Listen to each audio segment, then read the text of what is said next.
मीठी ईद की खुशियां दूसरे रोज भी जारी। दोस्त यार रिश्तेदार मिलकर बैठेंगे, दावतें, मेल मुलाकातें और खूब सारी बातें होंगी। कल के मेहमान आज बनेंगे मेज़बान। मज़ेदार खानों से सजेंगे दस्तरखान। कहीं कोरमा और कढ़ाई की फरमाइश तो कहीं बिरयानी और टिक्का दस्तरखान की रौनक बढ़ाएगा। कोई पुलाव से दिल बहलाएगा तो कोई कबाब बोटी से भूख मिटाएगा। बच्चों को भी दोस्तों से मिलने और खेल कूद का भरपूर मौका मिलेगा।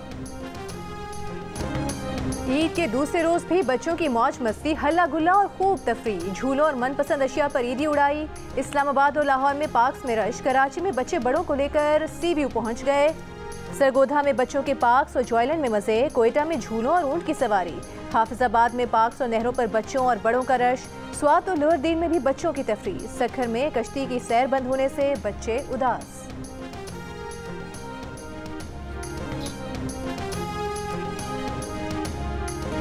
पाकिस्तानी स्क्वॉश खिलाड़ियों ने ईद की खुशियां दोबारा कर दी। Junior players Australian Open championship में छा गए। हुज़ैफा शाहिद ने अंडर 13, इब्राहिम ज़ेब ने अंडर 15 का टाइटल जीत लिया। अंडर 17 की कैटेगरी याया खान के नाम रही। गर्ल्स कैटेगरी में पाकिस्तान की दो बहनों महविश अली ने अंडर 17 और मानूर अली ने अंडर 13 का टाइटल जीत लिया।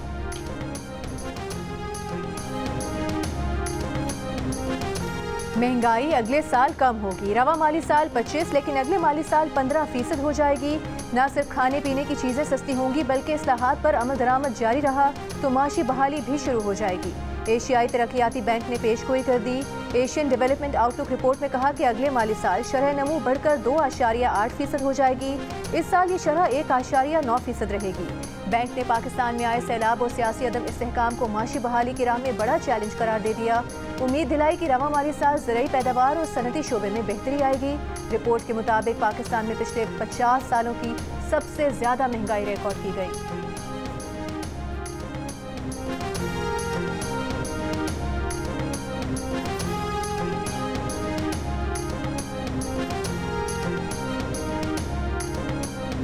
अप्रैल का बिजली का बिल कम आएगा। गुज़श्ता माह की निस्बत रवा माह बिजली के बिल्स में ₹3.82 फी यूनिट कमी होगी। वफाकी वज़ीर तवानाई सरदार अवैस लगारी का कहना है कि मजमूई कमी डॉलर के लिहाज से सहमाही और फ्यूल प्राइस एडजस्टमेंट की वजह से हुई।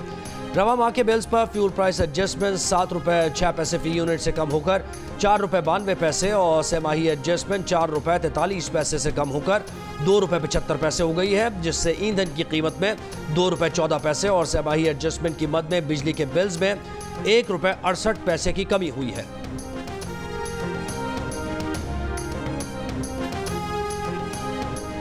विफाकी वज़ीर इत्तलात अता तारिक का कहना है कि बिजली के बिलों में कमी ईद पर अवाम के लिए हुकूमत का तोहफा है। एक्सचेंज रेट और रुपए की कदर मुस्तहकम रहने से ये मुमकिन हुआ। कोशिश होगी ये सिलसिला चलता रहे। वज़ीर आज़म शहबाज शरीफ का फोकस महंगाई में कमी पर है। मईशत से मुतालिक मुस्बत इशारे सामने आ रहे हैं।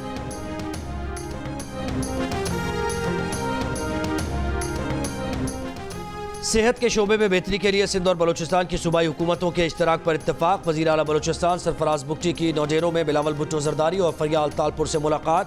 बिलावल भुट्टो ने कहा बलूचिस्तान दिल के करीब है। बलूचिस्तान में अवामी फलाह के इक़दामात का तसलसल जारी रखेंगे। वज़ीर आला बलूचिस्तान ने कहा पीपल्स पार्टी के विजन के मुताबिक गरीब अवाम की बहबूद के लिए मनसूबाबंदी कर रहे हैं। सरफराज बुगटी की गड़ी खुदा बख्श में जुल्फ़िकार अली भुट्टो, नुसरत भुट्टो और बेनज़ीर भुट्टो के मज़ारों पर हाज़री, फातिहा खानी की।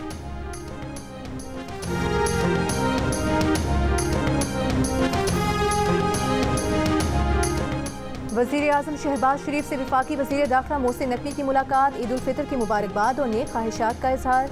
मुल्क की मजमूई और सियासी सूरत हाल पर भी तबादला ख्याल। वज़ीर आज़म का ईद उल फितर के मौके पर मुल्क में अमन व अमान की सूरत हाल पर इजहार इत्मीनान।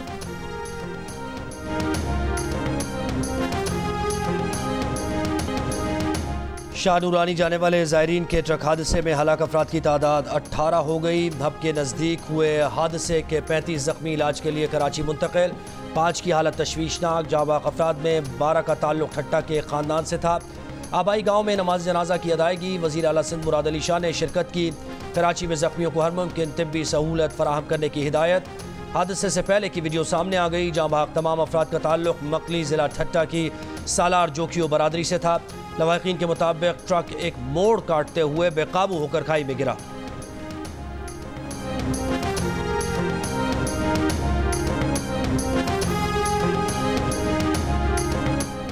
सदर और वज़ीर आज़म का शाह नूरानी के हादसे पर अफसोस, कीमती जानों के ज़िया पर गहरे दुख और रंज का इजहार।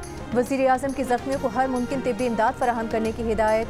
सदर मुमलिकत आसिफ अली जरदारी की ज़ख्मियों की जल्द सेहतयाबी की दुआ। कहा, दुख की इस घड़ी में उनकी हमदर्दियाँ ज़ायरीन के लवाहिकीन के साथ हैं।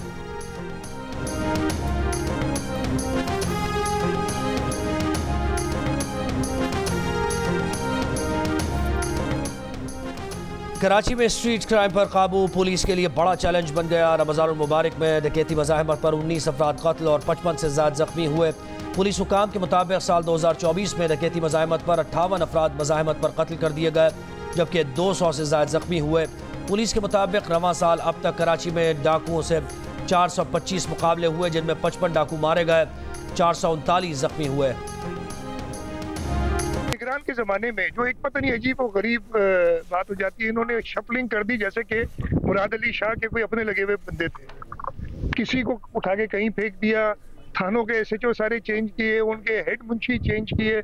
उस वजह से एक आपने देखा होगा कि उस ज़माने से ही एक मसला क्रिएट हुआ। अब उस सबको दोबारा दुरुस्त करने में थोड़ा टाइम ज़रूर लग रहा है, लेकिन इसको हमने अव्वलीन तरजीह दी हुई है।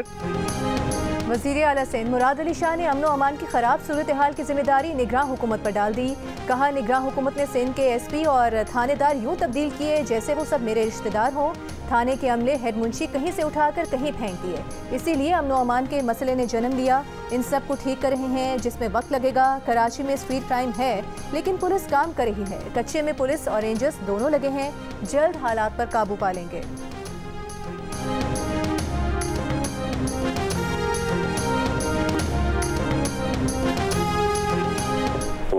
कि उनका चीफ मिनिस्टर सिंह का नुकसान अपना है। एक भी SP, DSP, SHO मैंने नहीं लगाया था। IG पुराने थे, बड़े अच्छे प्रोफेशनल रिफत पकार उन्होंने लगाया और उनकी भी तमाम की सिक्योरिटी क्लियरेंस करा के उसके बाद लगाया गया था। मैंने कोई SP या SHO नहीं लगाया। तमाम पोस्टिंग IG ने सिक्योरिटी क्लियरेंस के बाद की। हमारे दौर में जराइम का ग्राफ बहुत नीचे था। साबिक निगरान वज़ीर दाखिला हारिस नवाज का रद्द-ए-अमल। वज़ीर आला सिंध के बयान पर नो कमेंट्स कह दिया। जराइम बढ़ने के सवाल पर कहा कि पुलिस और रेंजर सड़कों पर नजर नहीं आ रहे। SSP को रात 8 बजे तक खुद फील्ड में होगा तो बहुत फ़र्क पड़ेगा। थानों का अपना हाल बुरा है, पुलिस को वसाइल और अच्छे हथियार मुहैया किए जाएँ। ऑफिसर्स को थोड़ा वक्त दें, यही पुलिस जराइम कंट्रोल करके दिखाएगी। कच्चे में अमन के लिए वडेरों पर सख्ती का मशवरा।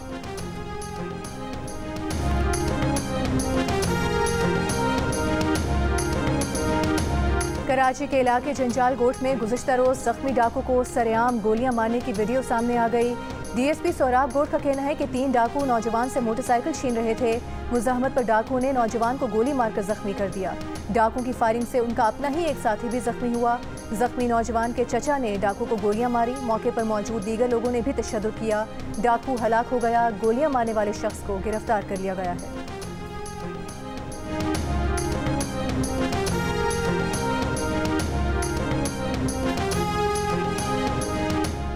मुजफ्फरगढ़ की तहसील अलीपुर में एक शख्स ने बीवी और 7 बच्चों को कत्ल कर दिया। मुलजिम गिरफ्तार, एतराफ़ जुर्म कर लिया। कहा, बीवी से आए रोज़ झगड़ों से तंग आकर अहले खाना को कत्ल किया। पुलिस के मुताबिक मुलजिम ने तेज़ धार आले से बीवी और 7 बच्चों को कत्ल किया। मकतूल बच्चों की उम्रें 6 माह से 8 साल के दरमियान है।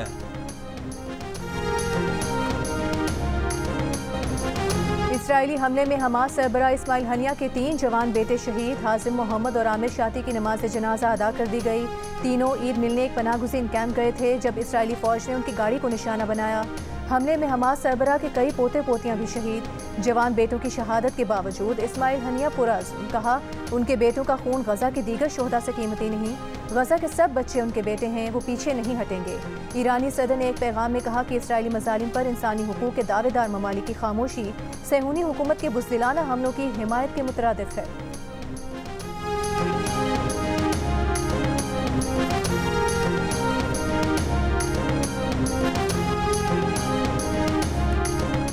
अमरीकी सदर जो बाइडन कहते हैं कि अगर ईरान ने दमिश्क में इसराइली हमले का जवाब दिया तो वो इसराइल के साथ खड़ा होगा। इसराइली हमले में पासदारान इनकलाब के कमांडर समेत कई ईरानी सिफारतकार शहीद हुए थे।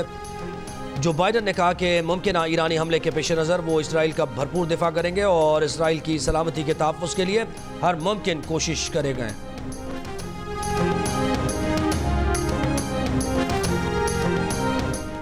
टेक्सला में डकैती मुज़ाहमत पर एक शख्स का कत्ल, वाक़े की सीसीटीवी वीडियो सामने आ गई। मुल्जिमान को लूटमार और हाथापाई करते देखा जा सकता है। पुलिस को शुबा है कि अफगान डकैत ग्रुप ने डकैती मुज़ाहमत पर उबैदुल्ला के सर में गोली मारी। वीडियो की मदद से मुल्जिमान की शनाख्त और तलाश जारी। डकैती मुज़ाहमत पर कत्ल का वाक़या 8 और 9 अप्रैल की दरमियानी रात पेश आया।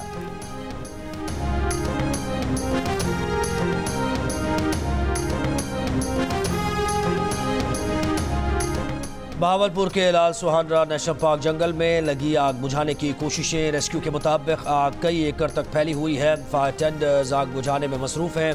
लाल सुहानरा नेशनल पार्क जंगल में एक रोज पहले आग लगी थी।